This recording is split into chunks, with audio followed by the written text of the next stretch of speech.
Chapter 1. Pictures. One day, I drew a picture of a snake with an elephant inside it. Why? You ask me. This is my answer. I drew the picture because I read an interesting book about snakes. Snakes catch animals, and they eat them whole. I was 6 years old, and it was my first picture. It is my picture number 1. I showed my picture to some grown-ups, and I asked them, "Are you frightened by my picture?" All of them said the same thing. I'm not frightened by a picture of a hat. But it was not a picture of a hat. It was a picture of a snake with an elephant inside it. Then I drew my picture number 2 because grown-ups are not very intelligent. I showed picture number 2 to the grown-ups, but they were not interested in it. I was sad, and I stopped drawing pictures. I went to school, and I learned about other things. Then I became a grown-up, and I learned to fly planes. I flew planes all over the world, and I met lots of other grown-ups. Sometimes, I show my picture number 1 to other grown-ups, but they are not very intelligent. I told you this before. They always say, "It's a hat," and I do not show them picture number 2. Then, one day, I met the little prince and I showed a picture to him. I crashed my plane in the Sahara Desert, and I met him the next day. Chapter 2. A sheep. I was not hurt, but I could not start the plane again. I was alone in the desert, and I did not have much water. I had to work on the plane quickly. That night, I slept on the sand. Then, the next morning, I was very surprised. I woke up, and I heard a voice. "Draw me a sheep, please," said the voice. "What?" I said. "I want you to draw me a sheep," said the voice. I opened my eyes, and I jumped up. A boy with golden hair stood next to me. I was very surprised to see him, because we were in the middle of a desert in Africa. We were alone in a desert, but he did not look frightened. This is my picture of the boy. It is not very good. I never learned to draw very well. "What are you doing here?" I said. It was difficult to speak because I was surprised. He laughed quietly, but he did not answer me. He said again, "Please, draw me a sheep. I'm good at lots of things, but I'm not very good at drawing," I said. "It doesn't matter," he said slowly. "You can draw me a sheep." "I can't draw sheep," I said, "but I can draw this." I drew him my picture number 1. The drawing of the snake with the whole elephant inside it. No, I don't want a picture of an elephant inside a snake, he said. At home, everything is very small and elephants are too big. I need a sheep. Then he said again, "Draw me a sheep." Again. I was very surprised and I drew a sheep. He looked at it. Then he said, "No, this sheep doesn't look very well. Try again." I drew a second sheep. The boy looked at it and he smiled. "This is not a sheep," he said. "This is a ram. I can see the horns on its head. Try again." I drew the sheep again, and I did not put any horns on its head. But he did not like that drawing because the sheep looked too old. "I want a young sheep," he said. "I want the sheep to live for a long time." I did not want to draw another picture because I wanted to work on my plane. Then I thought hard, and I drew this picture very quickly. The sheep lives in the box. I said to him. He looked closely at the picture. Then I was surprised because he laughed. "This is very good," he said. "Will the sheep eat a lot of grass?" "Why?" I asked.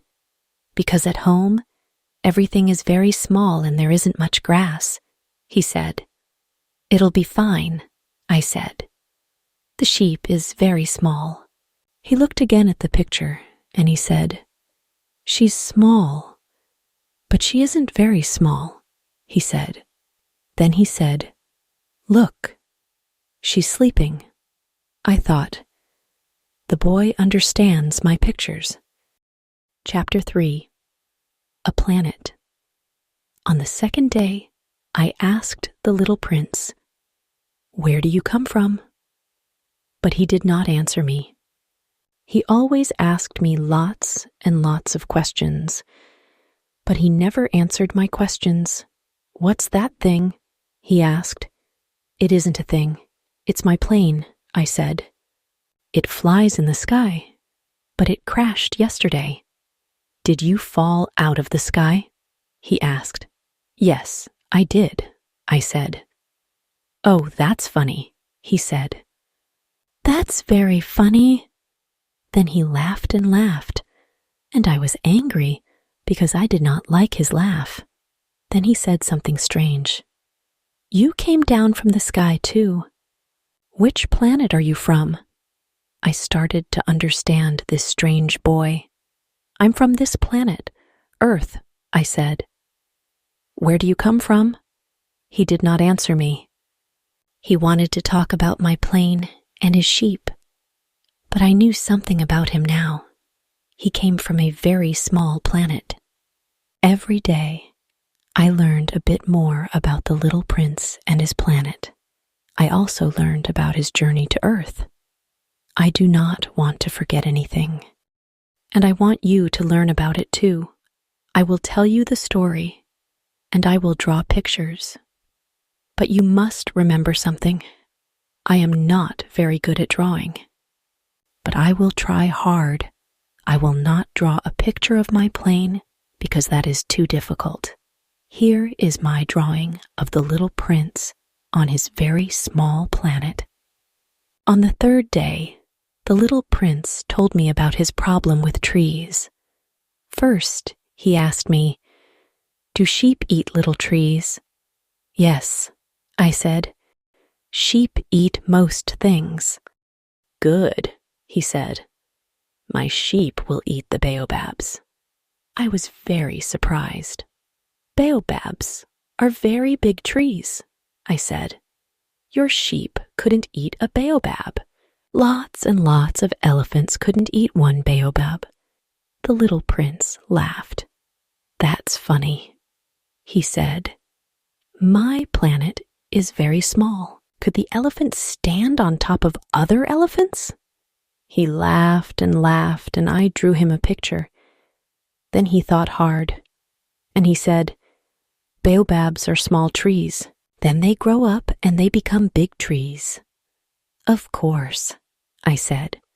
"But why do you want the sheep to eat the small baobabs?" He was surprised. "Don't you understand?" he said.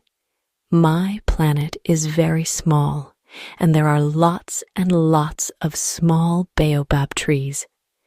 My sheep must eat them because I can't have big trees on my very small planet. Big trees will hurt my planet, and people must look after their planets." "I understand," I said. "It's bad to have too many big trees on a small planet," he said. "Draw me a beautiful picture of some very big baobab trees on a small planet, please. You can show it to people on Earth." "Yes," I said. "Then people will understand. Baobabs are bad for planets." I worked very hard on my drawing, and here it is. On the fourth day, the little prince told me about the sunsets on his planet. That morning he said to me, "I love sunsets. Let's go and see one." "But we can't," I said. "We have to wait.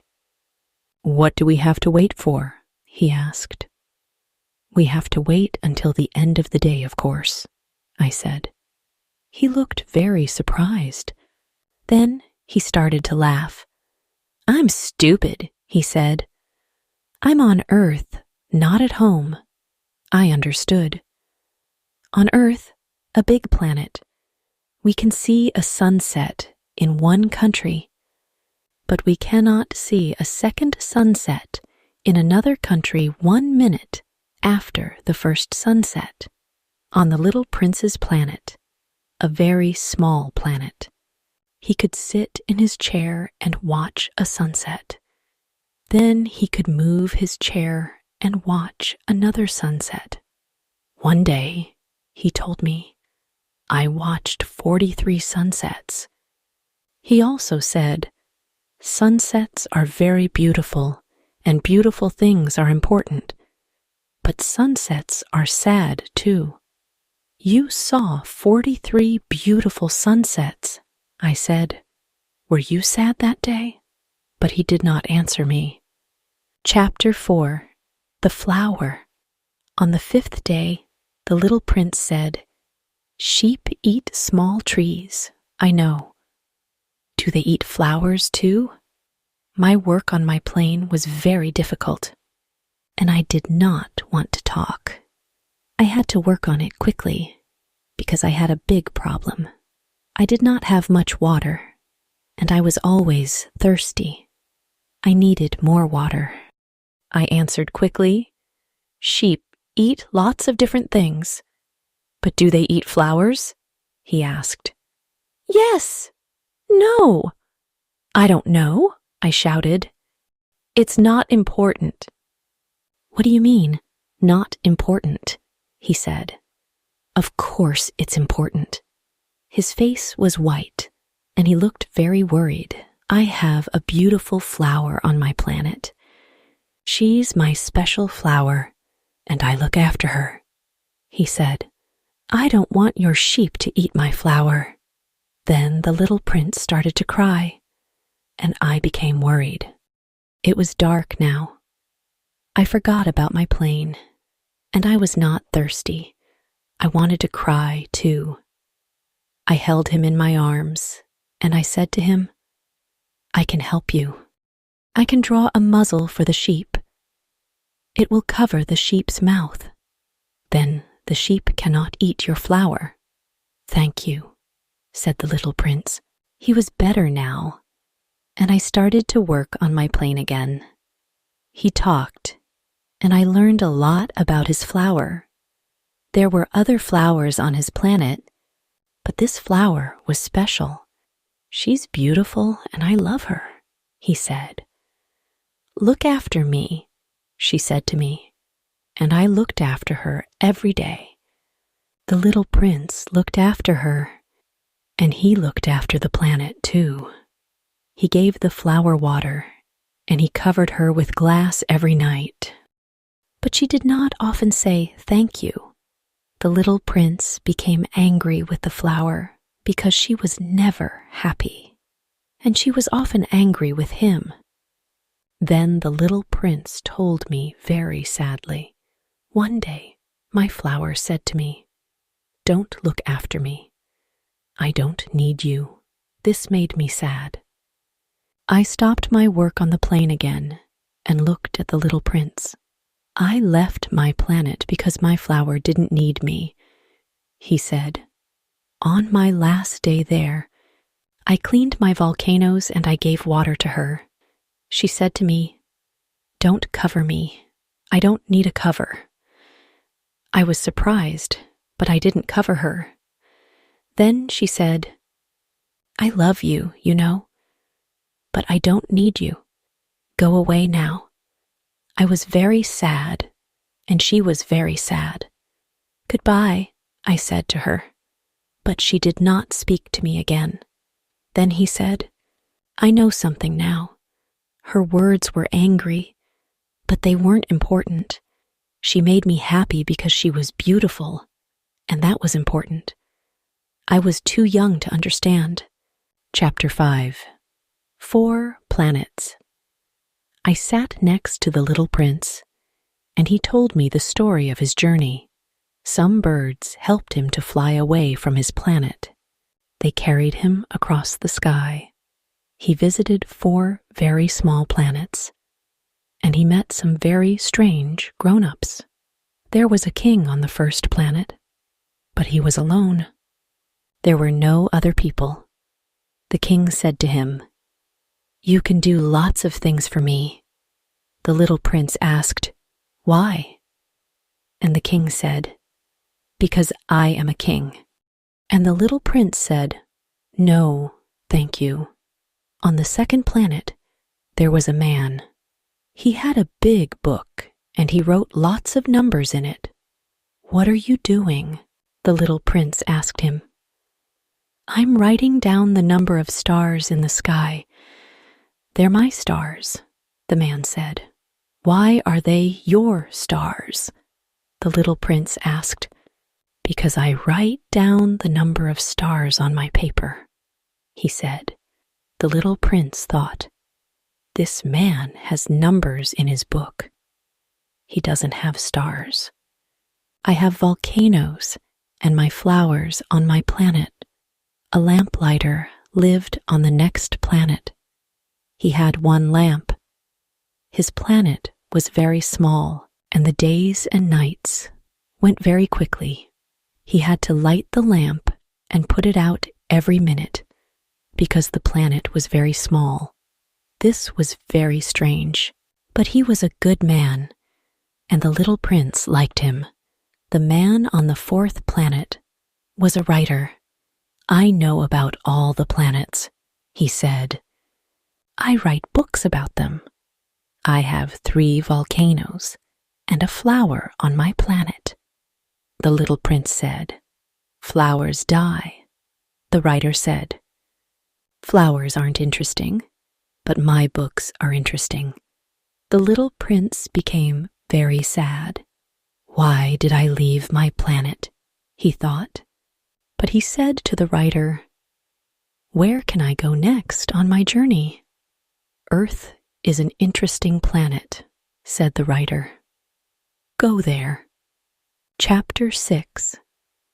The Snake. The little prince told me the next part of his story. He traveled to Earth, the 5th planet on his journey.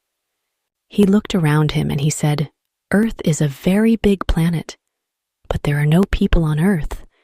Then he looked down and saw a beautiful yellow snake on the sand. "Good evening," he said, because he wanted to say something.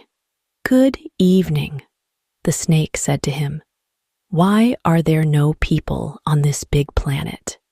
he asked it. The snake said, "You're in a desert in Africa.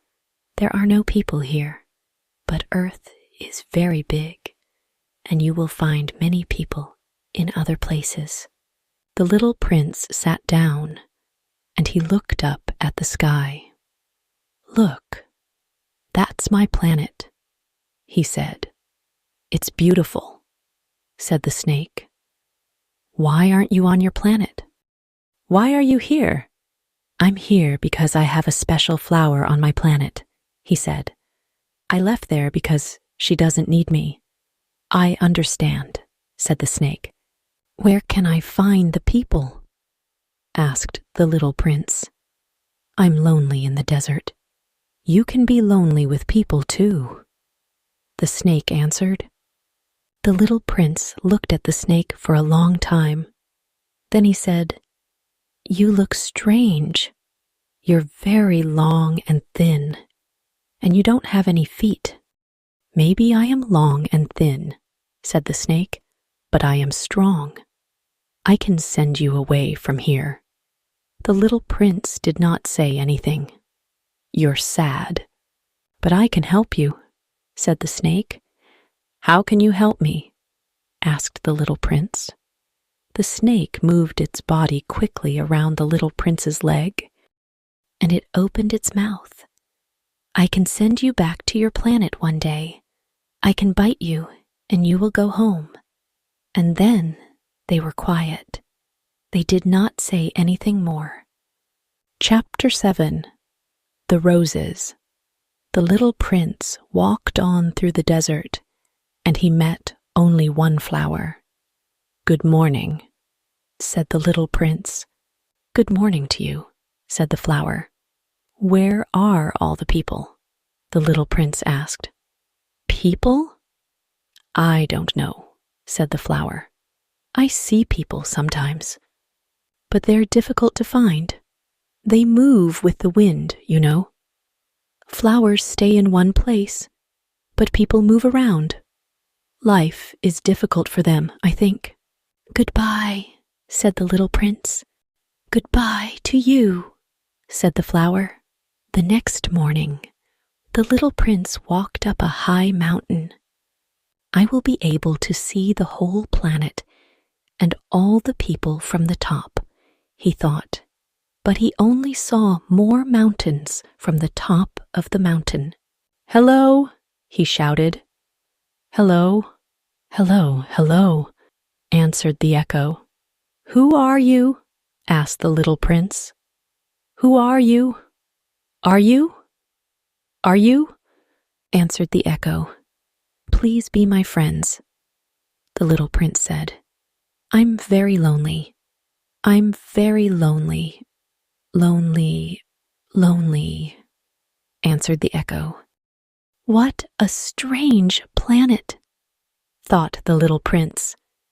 "You can't see the people, and they aren't very intelligent. They don't answer you. They say your words again. At home, I had my flower, and she always spoke to me." He walked away from the mountains, and after a long time, he came to a road. "Maybe I will see some people now," he thought. And then he saw a garden. In the garden, there were thousands of flowers. "Hello," he said. "Hello to you," they said. The little prince looked at the flowers, and he was very surprised. They all looked the same as his special flower on his planet.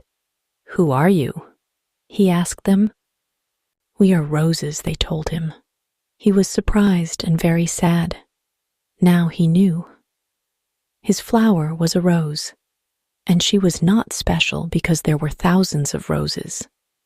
He fell on the ground and he cried. Then the little prince heard a voice. "Good morning," it said. He looked up, but he could not see anyone. "Good morning," he said.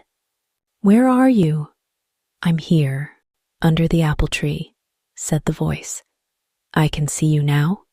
said the little prince. "Who are you?" "You're very beautiful." "I'm a fox," said the fox. Chapter 8. The Fox. "Please play with me," said the little prince to the fox. "I'm very sad and lonely today. My flower isn't special because she's the same as all the other roses." "I can't play with you," said the fox. "You must tame me first." "What does tame mean?" the little prince asked. "It means become my friend," answered the fox. "There are lots of little boys, and you're only one of them. You aren't very interesting because you aren't special to me.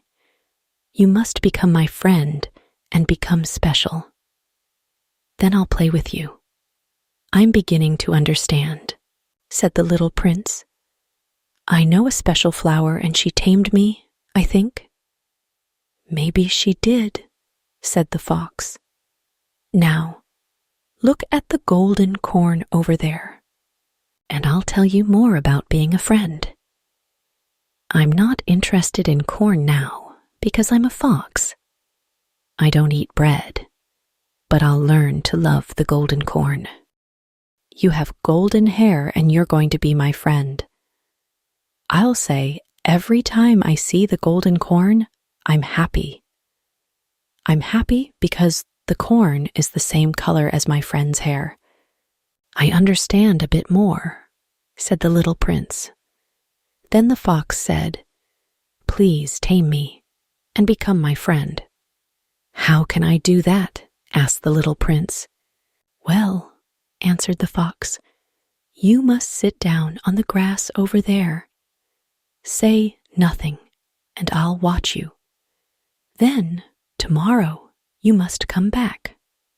Sit on the grass near to me, but not too near.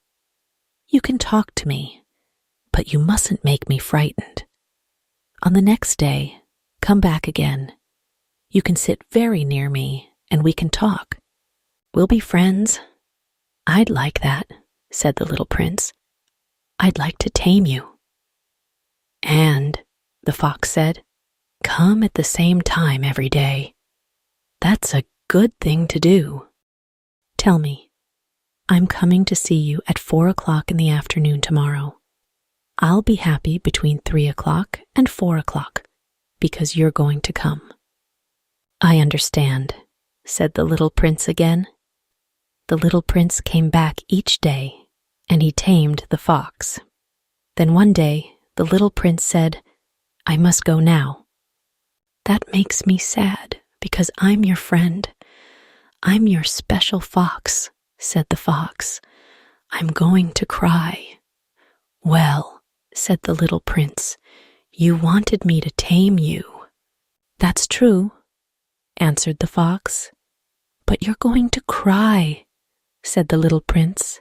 "It wasn't good to tame you." "Yes, it was, because we're friends," said the fox. "I can look at the golden corn now, and I can be happy. The corn is special now, because your hair is golden." Then he said, "Go to the garden again, and look at the roses. Then come back here and say goodbye to me." The little prince went to see the roses again, and he understood something. The roses in the garden were not special, because they were not his friends. On the day he met the fox was not special, but the fox was special now because they were friends. The rose on the little prince's planet was special too because they were friends. He went back to see the fox.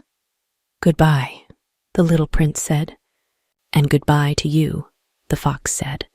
"But first, I'll tell you some important things. They're very easy to understand. Your heart sees the important things in life, but your eyes don't see them. My heart sees the important things in life, but my eyes don't see them," said the little prince. "Your rose is special because you tamed her. She's your friend," said the fox. "My rose is special because I tamed her," said the little prince. "And you mustn't forget this," said the fox. "You must always look after your special things." "I must always look after my special things," said the little prince. Chapter 9. The Well. 8 days after my plane crashed in the desert, I became very worried. I could not fly my plane, and there was no more water. It was very hot, and now I was very thirsty. The little prince started to tell me more about his journey. "The fox," he said. "My friend," I said. "Please don't tell me more." "Why not?" asked the little prince. "Because I'm very thirsty," I said. "I'm going to die because I don't have any water." "I'm also thirsty," he said. "Let's find a well." And he started to walk. I thought, we won't find a well in the desert. But I started to walk too. We walked for many hours. Night came, and we walked for many hours. Night came, and we could see the stars in the sky. We did not see the stars in the sky. We did not talk. Then the little prince sat down on the sand, and I sat down next to him. He was tired, and I was tired too.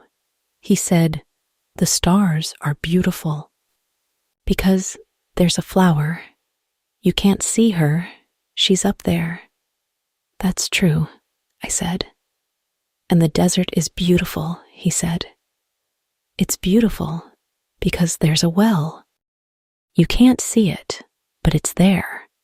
You're right, I said. Things are beautiful because of other things. We can't see them because of other things. We can't see the other things, but they are there, and they are important. The little prince was very tired, and I carried him across the desert. He slept in my arms, and I looked down at him and I thought, he's very small and light. I can't see the important part of him. I walked on across the desert until the sky became light, and then I saw a well. I put the little prince down near the well, and he woke up. This is very strange, I said to him. Look, there's a bucket and a rope to pull the bucket up from the well. He laughed, and then he took the bucket. It fell down into the well. I pulled the rope very slowly, and the heavy bucket came up again with water in it. I need a drink, said the little prince. I held the bucket, and he drank from it. Then I drank too. The water was very good. You must draw a muzzle for the sheep now, said the little prince. I drew the muzzle, and the little prince laughed at my drawing. But I was worried. Why did the little prince want the muzzle now? Then he said, The birds brought me near to this place. Tomorrow, it will be 1 year. Did you want to come back to the same place?